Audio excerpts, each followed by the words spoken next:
Good morning, everyone. As a follow-on to Peter's presentation, this is a short presentation on the histopathology of equine pyrrolistidine alkaloid-associated pulmonary syndrome, or Jaag-ziekte. Crotaliriosis equorum, or Jaag-ziekte, is a chronic progressive respiratory condition of horses, donkeys, and mules resulting from the ingestion of pyrrolistidine alkaloid containing plants, in particular plants of the Crotalaria species, although other species of pyrrolistidine alkaloid containing plants have been involved in individual outbreaks and were involved in this particular case. The Crotalaria species most frequently associated with poisoning in equines include Crotalaria dura, Crotalaria globifera, Crotalaria junciae, Crotalaria ramosissima, Crotalaria monteroi, and Crotalaria crispata. Other pyrrolistidine alkaloid containing plants which have been associated with respiratory disease in horses include trifid weed, Crofton weed, and camel bush, which was implicated in this particular outbreak. The disease syndrome is characterized by undulating fever in some but not all horses, and I don't think Peter observed any fevers in his horses, but if you observe fever, this can often deflect the investigation in that it's a red herring, and you then go down the line of investigating infectious pneumonia, in particular viral pneumonias.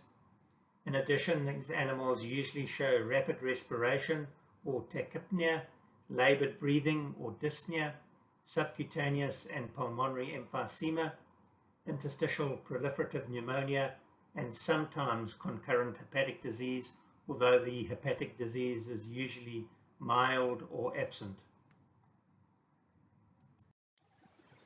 Now, the pulmonary histopathology is quite unique in Jaag-ziekte and diagnostic, and it's characterized by marked proliferation of the respiratory and terminal bronchioles, the non-ciliated airways, and is the result of chlorocell or club cell proliferation.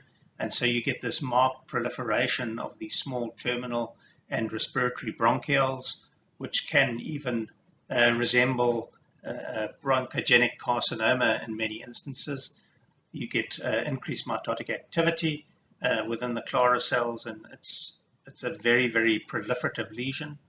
There is an associated mixed inflammatory reaction, usually involving neutrophils, lymphocytes, plasma cells, and macrophages, with marked proliferation of alveolar macrophages, which are found in many of the alveolar spaces, as well as these proliferating terminal bronchioles. And there's also an associated interstitial and septal fibrosis. So this is a chronic proliferative type of pathology or inflammatory process. Right, in these affected bronchioles, you will see marked proliferation of the chlorocells. You can see they lack any cilia, so they're non-ciliated. And so you get proliferation of these airways, which leads to airway narrowing, and you get marked proliferation of the alveolar macrophages, which fill many of these airways. Now, the club cell function includes chemical and physical properties of the lining of the small airways. So they're important in bronchiolar surfactant production, and so are involved with limiting lung collapse and keeping the airways open for effective gaseous exchange.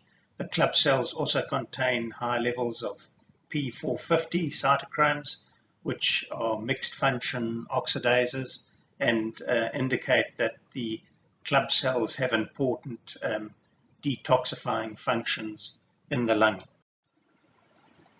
Another fairly unique lesion to Jaag-ziekte is this severe edema that develops around the major bronchial vessels. So you get marked perivascular edema, and this feeds into the areas of septal fibrosis. You can see many of the airways are flooded with this floccular eosinophilic material, and there's a mixed interstitial inflammatory infiltrate with areas of interstitial fibrosis. So it's a very chronic and proliferative type of condition.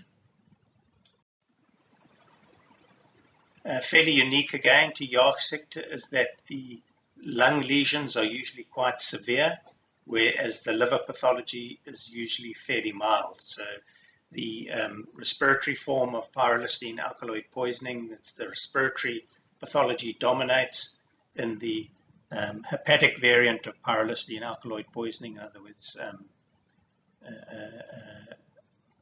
the Kimberley walkabout syndrome, etc., there you get severe hepatic pathology, but very mild or usually no pulmonary pathology. So the hepatic changes that you might see are, as we observed in these cases, hydropic degeneration of the hepatocytes with marked swelling of the hepatocytes with increased cytoplasmic granularity, leading to obstruction and occlusion of the hepatic sinusoids. There's also marked variation in nuclear size and isokaryosis. So you can see the difference in size between that nucleus, and these nuclei. So there's marked variation in nuclear size. And then you get the development of the so-called megalocytes, which have these giant nuclei and enlarged cytoplasmic content. So they are much larger cells than the adjacent hepatocytes. And then you also frequently see binucleated hepatocytes. The lesions of severe portal fibrosis and bile duct hyperplasia, typical of hepatogenous pyrrolistine alkaloid poisoning, is usually not observed in the Jaarsziekte cases. So there are various theories that have been proposed to explain the pneumotoxic effects of pyrrolistine alkaloids in equines, including spillover of toxic pyrroles following hepatic metabolism and extrahepatic metabolic activation of pyrrolistine alkaloids by the pulmonary club cells. But the pathology in these cases tends to rule out this theory, in that the pulmonary pathology is far more severe than the hepatic pathology. So it's unlikely that there would be spillover of pyrrolistine alkaloids from hepatic metabolism, and that one would expect then severe hepatic pathology. Cells with adequate cytochrome P450 activity are capable of metabolizing pyrrolistine alkaloids, and in addition to the liver, which is the main site of bioactivation of pyrrolistine alkaloids, they are also found in the proximal convoluted renal tubules, particularly in pigs. And in pigs, lesions of pyrrolistine alkaloids are usually associated with renal pathology. And the pulmonary club cells, which can generate metabolites that cause local injury.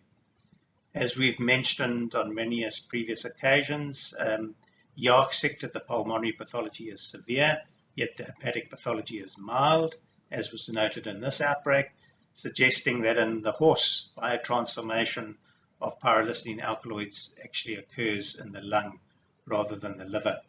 And it is this damage to the pulmonary club cells by likely pneumotropic pyrrolistine alkaloids that leads to loss of club cell function, which explains the histopathology observed in cases of Jaarsziekte.